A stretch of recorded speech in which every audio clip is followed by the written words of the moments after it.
বাংলাদেশের সবচেয়ে উঁচু গ্রামটিতে দাঁড়িয়ে আপনি আকাশের মেঘ ছুঁয়েও দেখতে পারবেন। শুনে অবাক করা মনে হলেও সত্যি।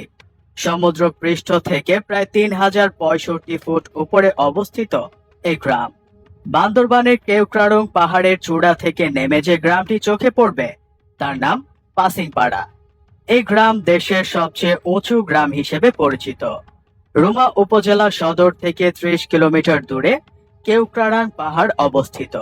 যাত্রাপথ অত্যন্ত দুর্গম ও কষ্টসাধ্য বলে অনেকে অর্ধেক গিয়ে আবার ফিরে আসেন।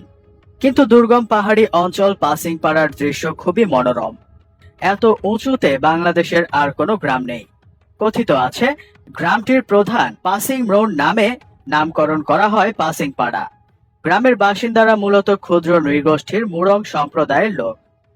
পাসিংপাড়ার সবচেয়ে আকর্ষণীয় ব্যাপার হলো আপনি ঘরের সামনে বা মাচার ওপর দাঁড়িয়ে মেঘ স্পর্শ করতে পারবেন। প্রায় সারা বছরই মেঘের ভেতরে থাকে পাসিংপাড়ার অধিবাসীরা।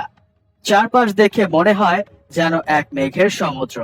আপনি হয়তো উঠানে ঘুরে বেড়াবেন, মেঘও আপনার সাথে সাথে ঘুরে বেড়াবে। সবকিছু মিলিয়ে মেঘের ওপর ভেসে থাকা এক গ্রাম পাসিংপাড়া। এখানে 50 থেকে 60টি মুরং পরিবারের বাস। জুম চাষ তাদের অর্থনীতির প্রধান যোগান। ঘরের বেড়ায় বাঁশের আধিক্য থাকলেও ছাউনিতে রয়েছে টিন। বেশি উচ্চতায় বসবাস হওয়ায় এই গ্রামের মানুষ এত ওপরে পানি পায় না। পানির জন্য প্রতিদিন তাদের নামতে হয় অন্তত 2000 ফুট নিচে।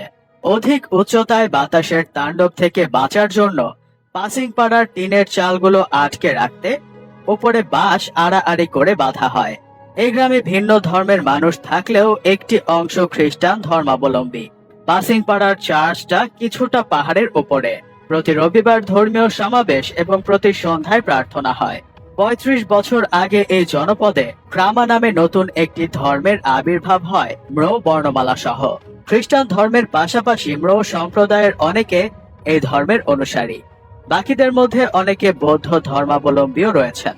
প্রাকৃতিক সৌন্দর্যে ভরপুর এই গ্রামে এখন আর পর্যটকরা যেতে পারেন না, কেননা নিরাপত্তা জনিত কারণে এখানে বহিরাগতদের প্রবেশ নিষেধ করে দেয়া হয়েছে।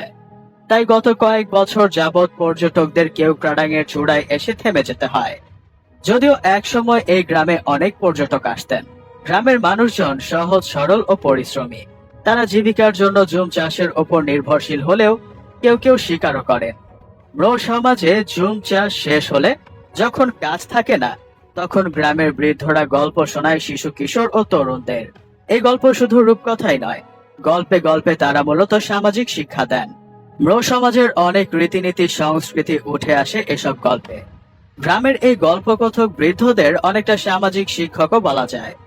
যদিও এখন আগের চেয়ে কমে গেছে এসব গল্প বলার প্রচলন। প্রিয় দর্শক, আজ এ পর্যন্তই। দেশের সবচেয়ে উঁচু গ্রাম পাসিংপাড়া সম্পর্কে আপনাদের কি মতামত তা জানিয়ে দিন আমাদের কমেন্ট সেকশনে। ধন্যবাদ।